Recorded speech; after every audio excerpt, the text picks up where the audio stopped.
అర్హులైన ప్రతి ఒక్కరికి సంక్షేమ పథకాలు అందిస్తున్నామని రాష్ట్ర సాంఘిక సంక్షేమ శాఖ మంత్రి డాక్టర్ డోలా శ్రీ బాల వీరాంజనేయ స్వామి అన్నారు.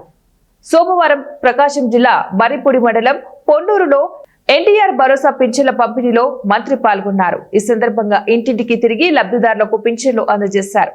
అనంతరం నిర్వహించిన సభలో మంత్రి మాట్లాడుతూ పింఛన్లు తొలగిస్తున్నారంటూ కొందరు తప్పుడు ప్రచారం చేస్తున్నారని అన్నారు. అర్హులైన ఏ ఒక్కరి పింఛన్ను ప్రభుత్వం తొలగించడం లేదని ఆయన స్పష్టం చేశారు. అర్హులైన అందరికీ కూడా రాజకీయాలకు అతీతంగా సంక్షేమ పథకాలు అందిస్తున్నామన్నారు. ఒక దార్శనిక నేత, రాష్ట్ర అభివృద్ధికి పాటుపడే వ్యక్తి శ్రీ నారా చంద్రబాబు నాయుడు గారు 30 సంవత్సరాల క్రితం ముఖ్యమంత్రిగా తొలిసారి ప్రమాణ స్వీకారం చేసిన రోజు.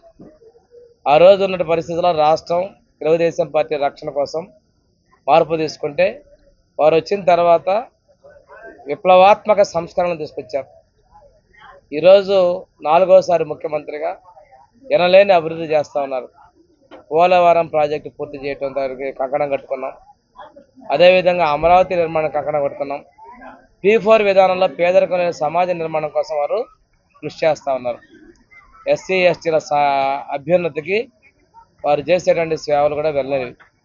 ఈరోజు పెన్షన్లు తీసుకుంటే మనము రాష్ట్ర వ్యాప్తంగా 63,19,309 పెన్షన్లకి 2,729.66 కోట్ల రూపాయలు ఖర్చు పెడతా ఉన్నాం.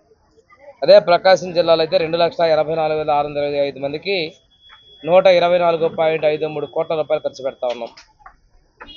మర్రిపూడి మండలానికి 5,461 మందికి 2,39,000 మందిని మనం 2,39,00,000 రూపాయలు ఖర్చు పెడతా ఉన్నాం. ఈ పన్నూరు గ్రామానికి 293 మందికి 12,62,000 రూపాయలు మనం పెన్షన్ల రూపంలో ఖర్చు పెడతా ఉన్నాం. అంతేకాకుండా రైతులకు కూడాను అన్నదాత సుఖీభావ కింద ఈ గ్రామంలో 109 మంది రైతులకు 433 మంది రైతులకి 21,65,000 రూపాయలు మొదటి విడత కింద జమ చేయడం జరిగింది. చెప్పిన దాని ప్రకారం మనం 7,000 రూపాయలు, కేంద్రం ఇచ్చే 2,000కి రాష్ట్రం ఇచ్చే 5,000 కలిపి 7,000 రూపాయలు జమ చేయడం జరిగింది.